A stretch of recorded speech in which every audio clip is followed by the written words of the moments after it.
talk about Lluest Abercaethon, which I'm sure many of you will be familiar with as a ruined farmstead.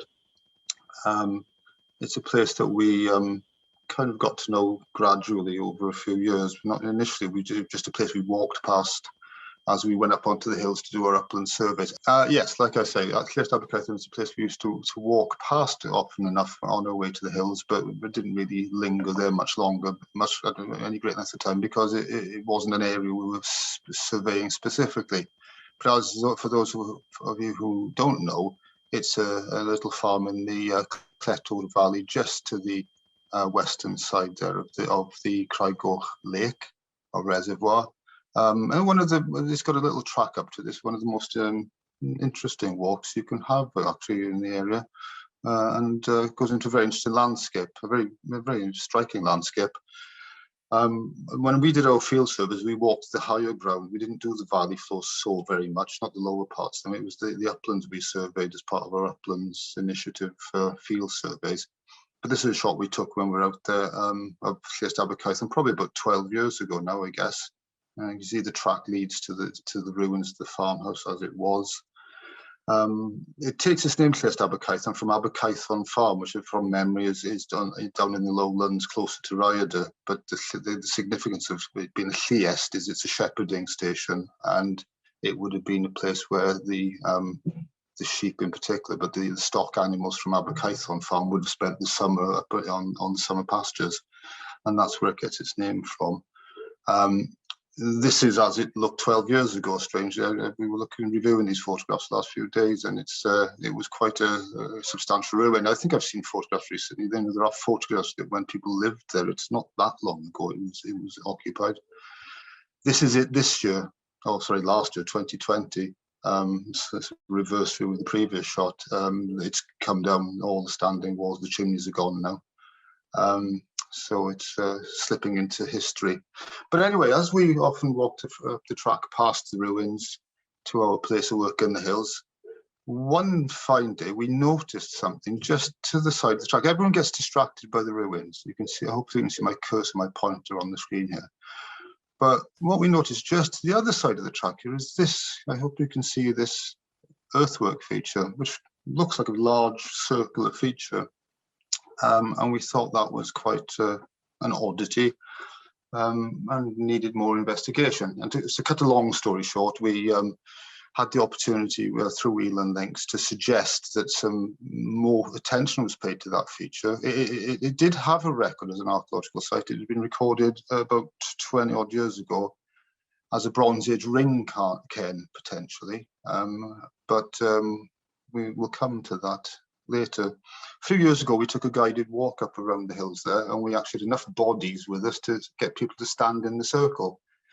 And people did. As you can see, you know, I think that's me actually, but you know, you can see the bank there rising around, curving around. There's a slight ditch inside it, and these people up this side then are on the top bank. So it's a very odd feature, very unusual, and certainly worthy of research. So Elan Links, with luckily, fortunately, the Heritage Lottery funding was forthcoming, and Elan Links got up and running. And this is one of the sites that funding was allocated towards to actually investigate, to see if we can make any sense of what's there, you know, and without, as at this stage, you're thinking of excavating it, you know, archaeologically excavating it.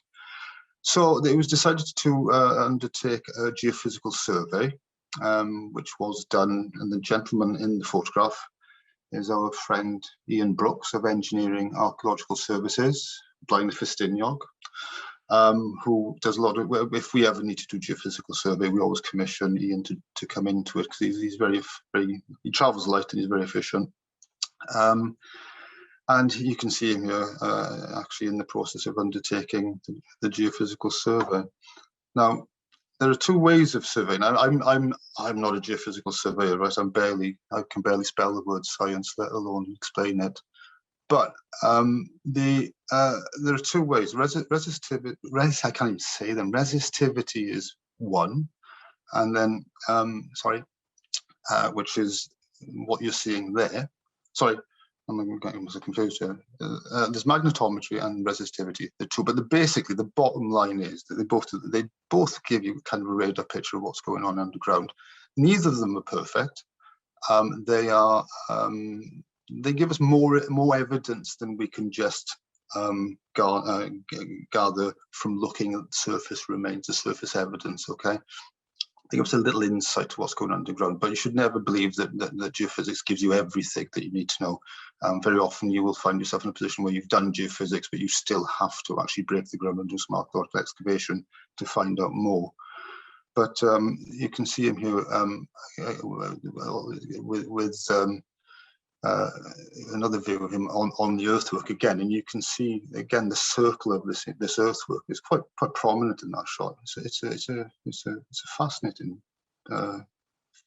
sight. And in that shot there, you can see the actual size of the bank. It gives you an idea of this lower bank. It's actually quite high, you know. There's possibly a slight ditch outside, but our opinion is that there is more of a ditch on the inside than the outside, which does make it unusual, because I say we've walked over most of the hills in that district, and there's nothing quite the same as it. There are similar features, but we'll come to those later. I'll skip the magnetometry explanation. But the long and the short of it, again, not wishing to stretch this out too long, is he did a grid of, I think I'm right generally saying it was 420 meters squares or largely. I mean, he couldn't finish each of the squares because there was a slope down to the stream, a very steep slope on this edge. But you can see he put a grid across it, and he walked back and forth, back and forth, did the resistivity and the magnetometry surveys. So he had two versions of it. And he did indeed, the results to the naked eye don't look that much. And Ian does a lot of processing work after he's done the survey. But what's interesting about it, in that image, it looks quite square for a start. It is an interesting observation. But there also seems to be something going on inside. This is, if you like, the ground, the radar shot, what's going on underground. This is not a reflection of what's on the surface so much. This is what's underground, okay? And, there are various outputs that Ian will get from his surveys, and here's another view of it. And you can see, again, there's kind of like almost a squareness to it. And certainly down here, this funny little kink here.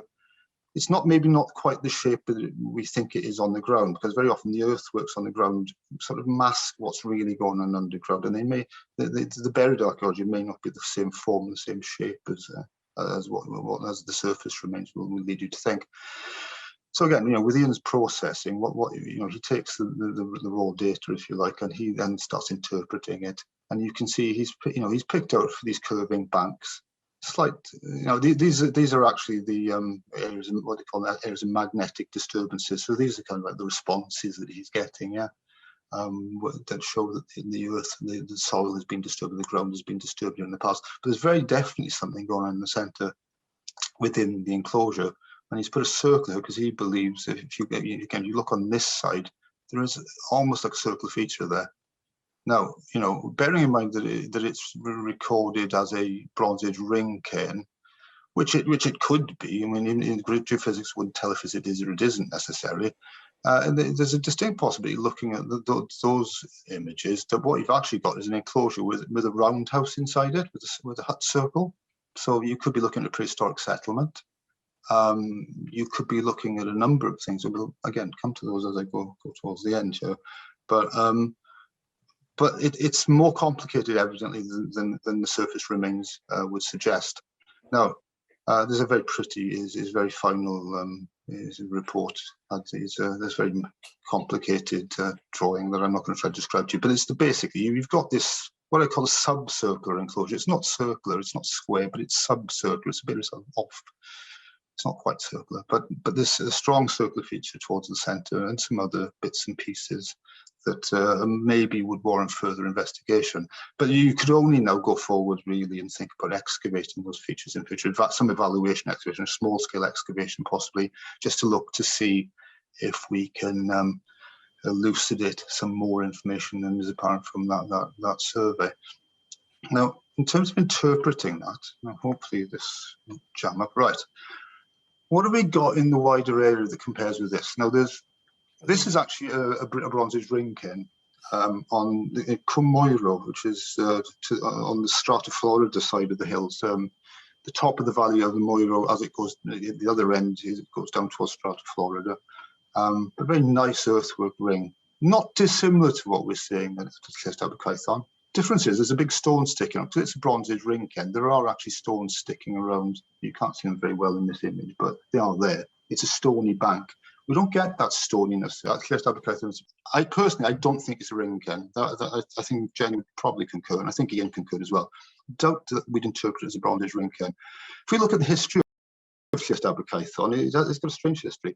It didn't used to be called Lluest Abercaethon. If you go back to the tithe map, the mid-19th century, the house is here, it's called Cytunodd Trysor, because it's in the Cytunodd Valley. It's not Abercaethon. It's not in the Caethon Valley. That's down near the Wye, but it's in the Cytunodd. So the farm was called Cytunodd Trysor. But there were other settlements here. Lluest Cytunodd was the Lluest. You've got another Cytunodd Trysor, and if you follow the streams up into the hills, you'll find other shepherds' huts in that area. And those Lluest sites tend to have an origin, and very often in medieval times. And you may have all heard of the Hafod tradition, the medieval Hafod tradition of taking animals to the hills for pasture. You find these herdsmen's huts dotted around the sheltered valleys around the whole region. One thing that's related possibly to medieval activity. I just as a late 19th century map again. By this time, it's Lluest Abercaethon, and Lluest Cytunodd is still there as a farm. This other house has disappeared. It's now a sheepfold. It's been converted. But you see, neither of these maps shows anything in this field. There's no enclosure. There's no building. There's nothing going on in the 19th century that would explain the remains we're seeing. I just want to draw attention, there's a little stream up the top of the map here, Nyffryn, which gives you that ecclesiastical link. You think of Strata Florida, the monks of Strata Florida, the priest's stream is an interesting name on up here, just as we pass. But the hills, they're full of the ruins of herdsmen's houses all over Elan, okay? And it's the thing I love most about archaeology is finding these and recording them, I have to tell you. This is near Chwefror, actually. But you find groups of single examples. We know from history this was occupied, the house occupied in the 16th century by herdsmen, by cowherds who worked on the Hafod. Strata Florida Abbey owned all of those lands and were responsible for maintaining them and profited from them. So you're looking at those stone foundations are the remains of huts that would have had clay walls, well, timber and clay walls and thatched roofs. So only the stonework remains now. But also dotted with the huts, you'll find these large earthworks. And this one is, there's the source of the Towie. This is the southern end of Elan, I suppose you'd say. That's the Towie forest below you. Very nice site there. Not exactly the same as Lluest Abercaethon, but similar. This one is in the northern banks of Llyn. It's more rectilinear, but a similar sort of thing. And there's a hut nearby, the remains of a hut site nearby. And this is a really good one. This one is up above Clyrwen on the open common to the south of Clyrwen Farm, that is. That's very similar to what we have at Lluest Abercaethon, I would think. And there's a settlement right next to it. I'm sorry, I'll go too far now. So at the end of that, all I can say is that as we stand, I think our mind is that we're looking at some of this. We're looking at a medieval enclosure that's associated with herding of stock on the commons by Strata Florida Abbey, but we can't be certain. It could still be a ring cairn. It could be a prehistoric hut circle in an enclosure. It could be a number of things, but there is no way we could tell more now about this without some excavation. Hopefully in future there will be funding for some sort of excavation, but as it stands, the mystery isn't completely solved. We know there's more to this site than meets the eye, but it's still a bit tantalizing. There's still work to do on it. I just wanted this very interesting talk, by the way. I just wanted to query the accessibility of these places. Do we have to be with people like you, or could we, if we had the coordinates, could we just go and have a look? Is that possible? Well, pretty much all of Elan is all of the Elan estate is open access land. The thing with Lluest Abercaethon, it is rented to a tenant farmer who has sheep there. So there is a commercial interest, if you like. So it's not. We had to have we had to clear everything, make sure there was permission, and everyone understood each other to go and do the survey. We wouldn't want to upset the tenant or anything like that, obviously.